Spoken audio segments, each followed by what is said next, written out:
गौतम बुद्ध का ज्ञान। राजा के यहाँ बुद्ध का जन्म हुआ। पिता ने ज्योतिषियों को बुलाकर भविष्य पूछा। उन्होंने कहा, या तो यह सम्राट होगा और या तो यह साधु होगा। एक तरह से देखा जाए तो सच्चा सम्राट भीतर से साधु ही होता है। जब ज्योतिषियों की भविष्यवाणी राजा ने सुनी तो वे घबरा गए कि मेरा बेटा साधु हो जाए, ऐसा ठीक नहीं होगा। राजा ने पूछा, कोई उपाय बताएं, क्योंकि मैं चाहता हूं कि राजा का पुत्र राजा ही बने। ज्योतिषियों ने कहा कि इसका लालन पालन व पूरा जीवन बड़ी सावधानी से बिताना होगा, अर्थात आपका पुत्र सिद्धार्थ कभी किसी बूढ़े व्यक्ति को न देखे, कभी किसी बीमार व्यक्ति को न देखे और कभी किसी मरे हुए व्यक्ति को न देखे। जब तक ऐसा होगा तब तक वे राजा ही बने रहेंगे। अगर ऐसा नहीं हुआ तो वे साधु बन जाएंगे। राजा शुद्धोधन ने अपने पुत्र सिद्धार्थ के लिए बढ़िया से बढ़िया बड़े बड़े महल, अच्छे से अच्छा भोजन, दास दासियां और खाने पीने के सामान आदि वस्तुओं के ढेर लगा दिए। पिता ने पुत्र को सुख सुविधाएं में इतना उलझा दिया कि उसे बाहर का संसार याद ही नहीं आया। शुद्धोधन ने समझ लिया कि अब इतने सुखों के आगे साधु बनने का प्रश्न ही उपस्थित नहीं होता। वे निश्चिंत हो गए कि राजा शुद्धोधन ने बिल्कुल पक्की व्यवस्था कर रखी थी कि उनका पुत्र सिद्धार्थ जीवन में कभी भी वृद्ध, बीमार और मृतक व्यक्ति को देख न सके, क्योंकि वे अपने पुत्र को खोना नहीं चाहते थे। सिद्धार्थ का जीवन ऐश्वर्य और सुख सुविधाओं में बीत रहा था। उनके जवान होने पर एक सुंदर कन्या यशोधरा से उनका विवाह हो गया।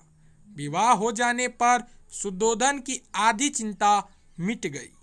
अब तो शादी हो गई, अब कहाँ जाएगा? अब तो मेरा पुत्र बंधन में बंध गया है, अब उसके कहीं जाने का सवाल ही नहीं उठता। 1 वर्ष बाद बेटे का भी जन्म हो गया। उसका नाम राहुल रखा गया। अब राजा शुद्धोधन को बिल्कुल पक्का विश्वास हो गया कि अब यह कहीं नहीं जा सकता। एक दिन सिद्धार्थ ने कहा कि पिताजी, आज तक मैंने कभी अपनी राजधानी नहीं देखी, आपकी आज्ञा हो तो देख जाऊं? राजा ने कहा, हाँ हाँ, अवश्य जाओ, अपना शहर देख कर आओ। एक सारथी को भी साथ में भेजा गया कि जाओ राजकुमार को राजधानी घुमा फिरा कर लाओ। फिर भी राजा ने चाक चौबंद इंतजाम कर रखा था कि कहीं चूक न हो जाए।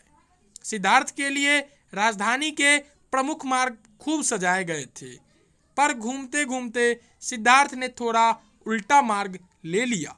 वे उस मार्ग से गुजरने लगा जहां पर तैयारी नहीं थी, और आज उनको बहुत आश्चर्य हुआ कि जब पहली बार उन्होंने एक बूढ़े आदमी को देखा। कमर झुकी हुई, पूरी चमड़ी में झुर्रियां पड़ी थी। वह परेशानी और दुख से बेहाल था। उसकी चाल बहुत धीमी थी। बूढ़े की झुकी हुई कमर को देखकर सिद्धार्थ को एक झटका लगा और सारथी से उन्होंने पूछा, क्या एक दिन मैं भी बूढ़ा हो जाऊंगा?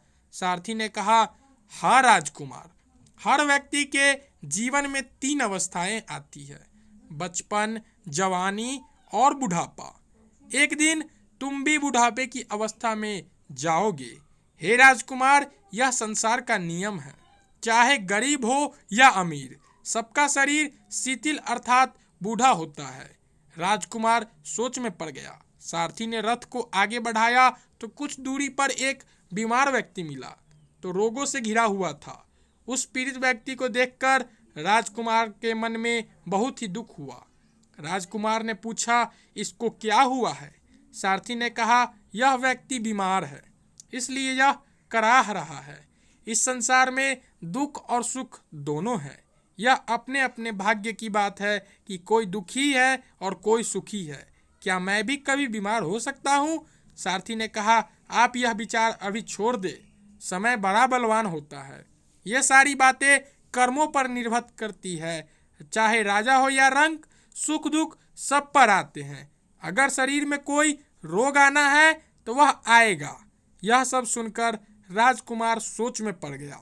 सारथी ने रथ को कुछ आगे बढ़ाया तो सामने से 4 कंधों के ऊपर एक अर्थी को जाते हुए देखा। राजकुमार ने ऐसा पहली बार देखा था। उसने सारथी से पूछा, यह क्या है? यह आदमी मर गया है, यह मुर्दा है। जो व्यक्ति मर जाता है उसको बांधकर शमशान भूमि में ले जाते हैं, फिर वहां पर उसे जला दिया जाता है। राजकुमार ने कहा, क्या सबको मरना पड़ता है? हाँ, सबको मरना पड़ता है। यह मृत्यु लोक है। जो जन्म लेता है उसे कभी न कभी अवश्य ही मरना पड़ता है। तो इसका मतलब यह हुआ कि ठीक इसी तरह से एक दिन मुझे भी मरना होगा। मेरी देह भी मुर्दा होगी और मुझको भी 4 कंधों पर उठाकर ले जाया जाएगा। मुझको भी ऐसे ही रस्सियों से बांधा जाएगा। मेरे भी आगे पीछे घर के सदस्य रोएंगे, तड़पेंगे और जिस संसार को मैंने इकट्ठा किया है वह सारा का सारा मुझसे छूट जाएगा। इसका मतलब यह हुआ कि क्या एक दिन भी मैं मर जाऊंगा? क्या एक दिन यशोधरा भी मर जाएगी? क्या एक दिन मेरा राहुल भी मर जाएगा? सारथी ने कहा, हाँ राजकुमार, एक दिन मैं भी मरूंगा, आप भी मरेंगे, यशोधरा भी मरेगी और राहुल भी मरेगा, क्योंकि यह सब मरने के लिए ही पैदा होते हैं। उस रात सिद्धार्थ सो न सके। सोचने लगे कि क्या संसार में इतना दुख है, रोग है, बुढ़ापा है और ऐसे में मैं खा पी कर कैसे जी सकता हूँ? नहीं नहीं, ऐसा मुझ में नहीं हो सकता। मुझे खोजना होगा उस तत्व को जो दुख, पीड़ा और शोक से रहित हो, जो भय, भ्रम और भूल से परे हो, जो अनंत आनंद से भरा हो, जिसे पाकर फिर और कुछ पाने की इच्छा न हो। सिद्धार्थ वैराग्य के शिखर तक पहुंच चुके थे। बस उसी रात को उन्होंने घर छोड़ दिया। सारथी ने कहा कि नगर की सीमा से दूर ले चलो। नगर के बाहर पहुंचकर सारथी को लौटा दिया। फिर कई दिनों तक वन में चलते गए। एक घने पीपल के वृक्ष के नीचे आसन लगाकर ध्यान में लीन हो गए। आशा करता हूं कि आपको इस कहानी से ज़रूर कुछ सीखने को मिला होगा। अगर कहानी पसंद आई हो तो ऐसे ही कहानी देखने के लिए हमारे चैनल को सब्सक्राइब कर दे और कहानी पसंद आई हो तो कहानी को एक लाइक कर